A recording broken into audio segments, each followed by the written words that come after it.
ചേച്ചി അയ്യോ എന്തോ ചേച്ചി?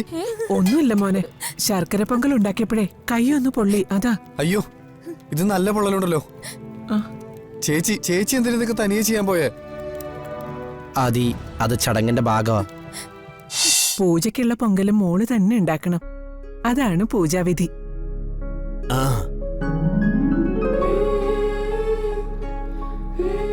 വരദാന്റി, ഇവര് പൂജയുടെ പേരും പറഞ്ഞു നമ്മുടെ അമ്മ ചേച്ചിയെ മനഃപൂർവ്വം ബുദ്ധിമുട്ടിക്കാണെന്ന് തോന്നേ. എനിക്കും അങ്ങനെ തന്നെ തോന്നുന്നു. എന്തായാലും അമൃതയ്ക്ക് കിട്ടിയിരിക്കുന്നത് 8ന്റെ പണിയാ.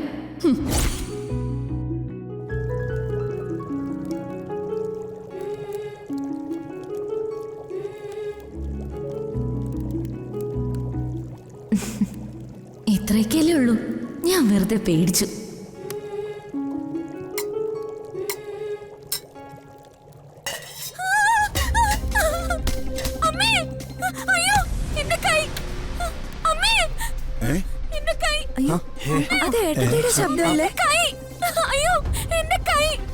ഞാനൊന്ന് നോക്കിയിട്ട് വരാം.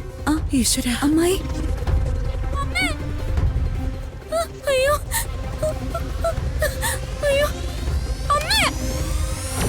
എന്റെ ഈശ്വര, അമൃതയ്ക്ക് എന്തു പറ്റിയോ എന്തോ.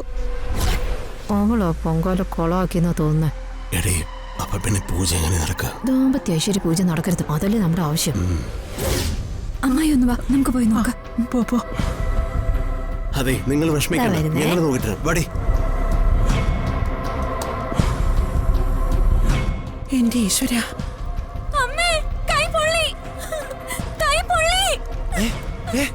അയ്യോ എന്താ പറ്റി? അയ്യോ എന്താ പറ്റിയേ? കൈ പൊള്ളി.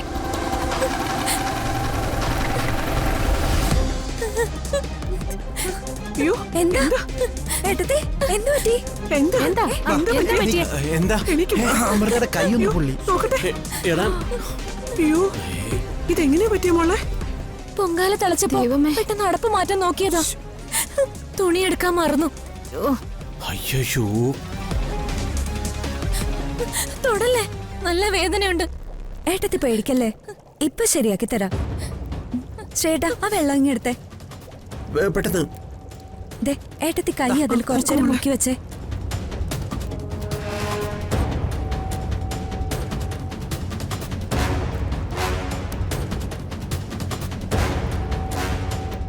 എടോ ഒന്ന് പോയി നോക്കിയടോ.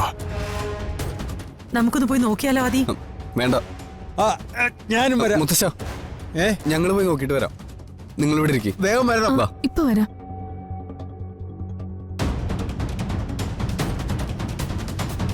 അച്ഛാ, നമുക്ക് കൂടെ ഒന്ന് പോയി നോക്കിയാലോ? വേണ്ട. അതേ, അമ്മൂന് കിച്ചണിൽ കയറി പരിചയമില്ലല്ലോ, അതുകൊണ്ട് എന്തെങ്കിലും കണ്ട് പേടിച്ചതായിരിക്കും. മോള് പേടിക്കണ്ട. അമ്മ ഉണ്ടാക്കിയ ശർക്കര പൊങ്കൽ തിളച്ചതിന്റെ നിലവിളിയായിരിക്കും ആ കേട്ടത്.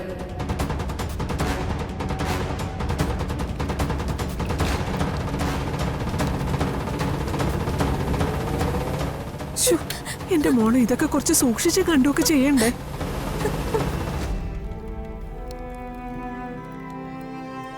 എന്താ എന്താ ചേച്ചി? അയ്യോ എന്തോ ചേച്ചി?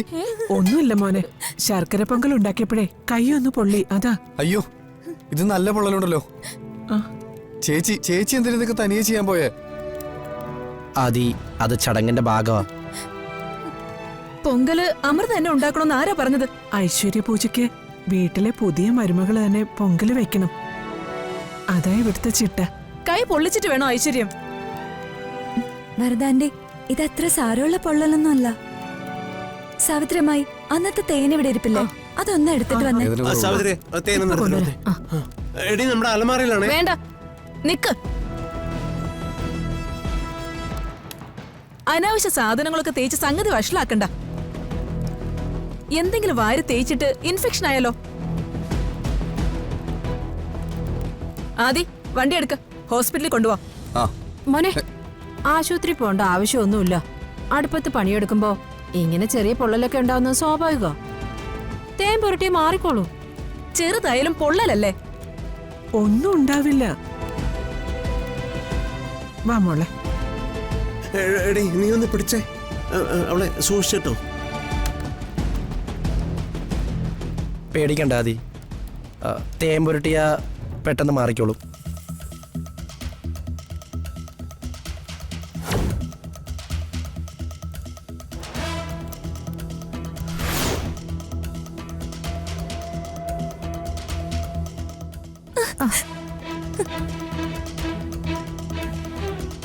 ഏട്ടത്തി കൈ ഇങ്ങിതാ. വേണ്ട. നല്ല നീറ്റിലുണ്ടോ മോളെ? ഏട്ടത്തി തേൻ തേച്ചാല് നീറ്റല് കുറയും.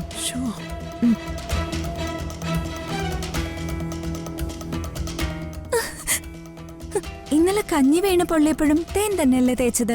അപ്പൊ തന്നെ കുറവായില്ലേ? ഓഹോ, അപ്പൊ ഇത് ഇവിടുത്തെ സ്ഥിരം കലാപരിപാടിയാണല്ലേ? കൊള്ളാം.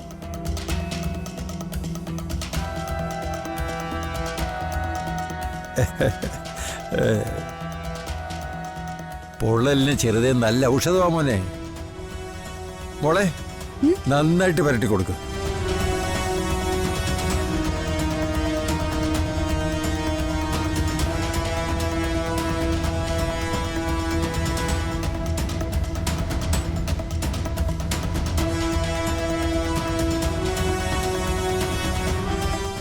അമൃതേച്ചിക്ക് ഇതൊക്കെ വരാൻ കാരണം നീയാ.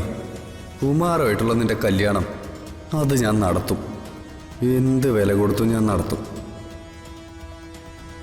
എന്തായാലും അമ്മു, മോളെ ഇത്ര കഷ്ടപ്പെട്ടുണ്ടാക്കിയ പൊങ്കലുണ്ടല്ലോ, അതേ മുത്തച്ഛനൊന്ന് രുചിച്ചു നോക്കണം. അയ്യോ അതെ ശ്രീ, നിന്നെ തിരുമേനെ അന്വേഷിക്കണം. ഇപ്പൊ വരാവേ. ആ ആയിക്കോട്ടെ. ഞാനിതേ കൊണ്ടുവച്ചിട്ട് വരാം.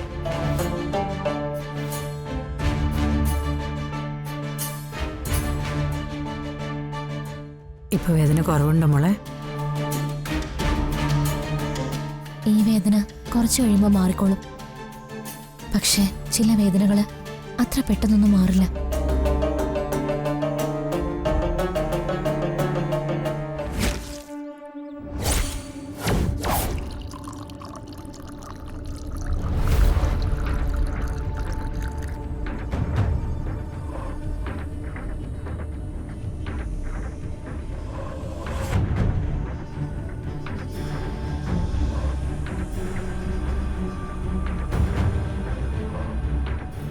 എടാ കുമാരേ,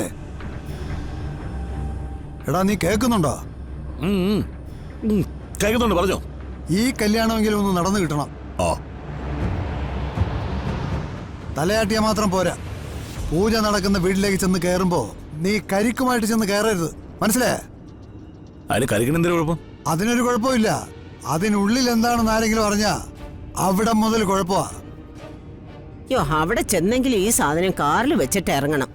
പൂജ കഴിയുന്നത് വരെ ഒരു തുള്ളി പോലും വേണ്ട. അത്രയും നേരം ആ